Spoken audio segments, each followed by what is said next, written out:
Such initiations are often through watches.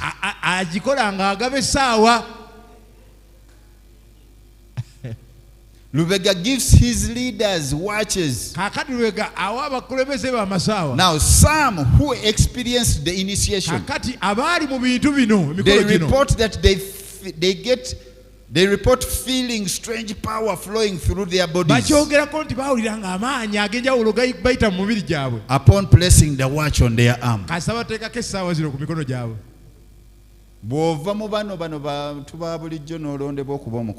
Once you leave the ordinary people and be chosen to be a leader,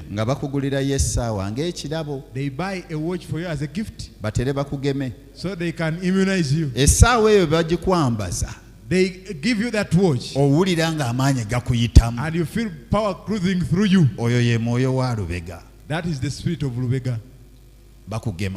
They are immunizing you. That through this watch, they say that he hears them and sees them, and he records them, he watches them, he sees them. Lubega has such complete influence that after you leave Phaneroo, people live in fear.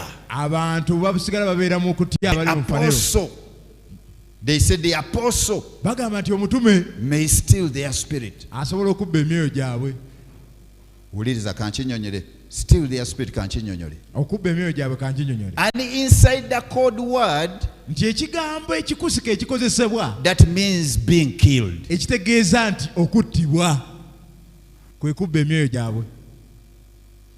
But they fear to speak that they will be killed. They say that the apostle will steal their souls. Listen to the statement. So those that have died, because these have among those that have died, this is what they say. Ex-Phaneroo members who die because of examples of who die become members of what happens. Should you leave the movement? Should you leave the movement, you become an example. Or the will of God, in quotes. So Phaneroo holds itself to be the center of God's will on earth.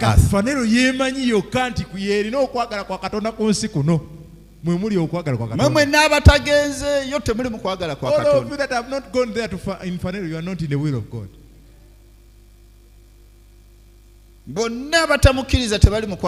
All that those that do not believe in Lubega are not in the will of God. Is the only man of God.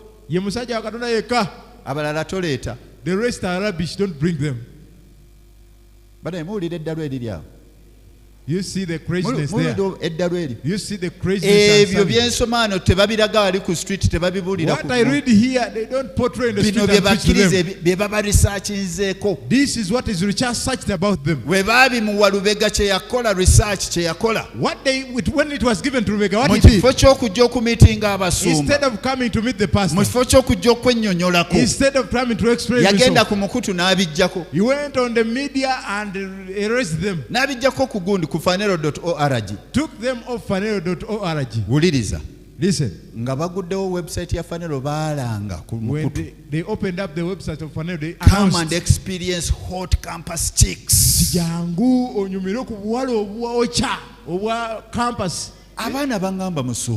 And the girls, they both told me, Pastor, do you know what is happening? What is on now? Come and experience hot campus chicks.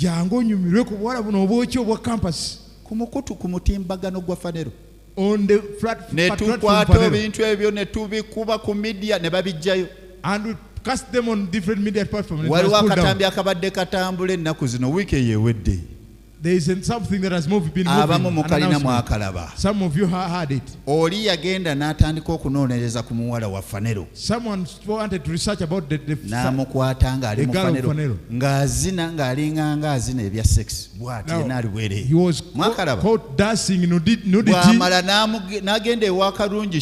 After she went to Karungi Shiba, just changed the clothes. That same girl of Phaneroo started dancing. And he was taken in three places.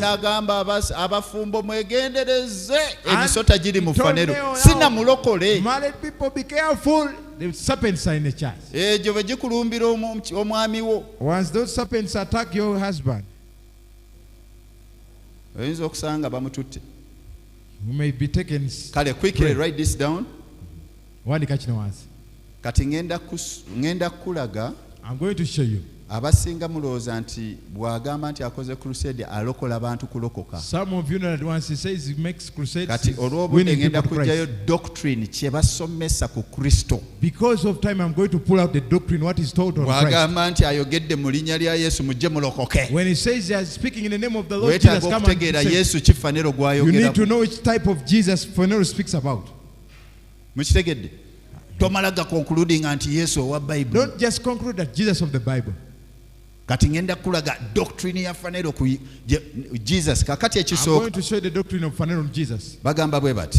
Firstly, they say, kino kiwandiike. Write this down. Jesus Yesu and Christ ne Kristo are not the same. Tebabangako be bamu. They separate. Baawukana. How do they separate? Baawukana batya? In his sermon, treasures in earthen vessels. Kakati mu njigiriza ye assaamu ekitiibwa ebibumba. Lubega teaches that Jesus and Christ are not the same.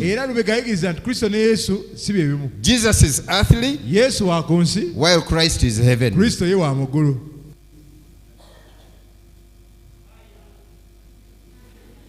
Kati bw'ayogera ku Yesu yono gw'ayogerako. So when he speaks about Jesus, is the one who's speaking about the one of earthly vessels. Bw'ogera ku Yesu ow'oku nsi, ate ab'oku nsi mulimu n'abazannya omupiira mubamanyi?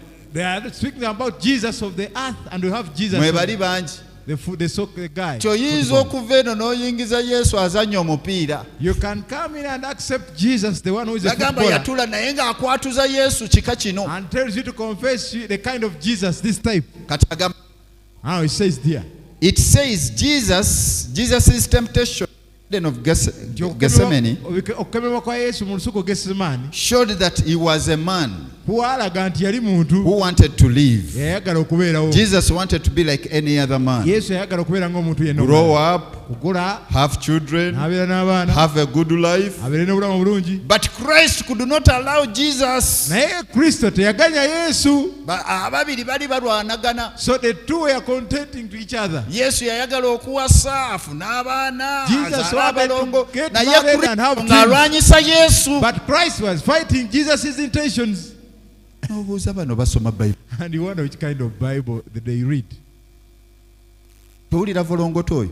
You see that abantu balowooza nti we bakuyita jangu okkirize Yesu otwala Yesu wa mu Bible. Yesu gwadefininga gwayitira abantu mu balokoke yono kati ate ye is also one Jesus. Jesus is calling people to believe is this same Jesus. Ngenda balaga yawo. I'm going to show you there. That is one error. Nsobi nnene nnyo. Osobola okusanga ebintu ebyo mu teachings zaabwe endala nyingi.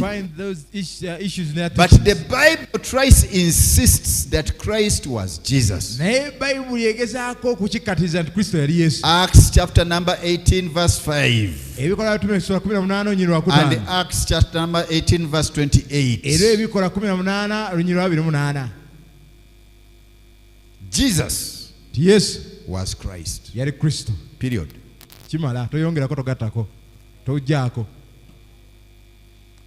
Now, go to the second doctrine. There are many, but they say, according to Phaneroo, Christ equals me. They teach that Christ equals me. in before you were formed in your mother's womb sermon, there's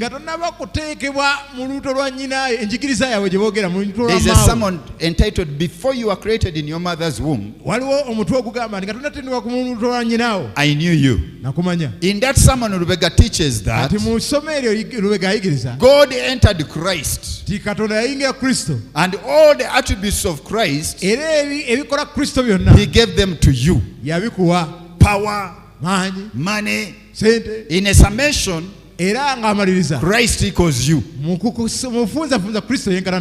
In another sermon, one with God, Rebecca says that no one can tell the difference between you and the master anymore. So Phaneroo confuses the union with Christ, the union with Christ with the sameness with Him. He proposes, or he presupposes, that our being joined to Christ makes us Christ. That our union with Christ makes us God. Now listen the trash. Remember where you came from when Jesus was warning people call them Christ. This one teaches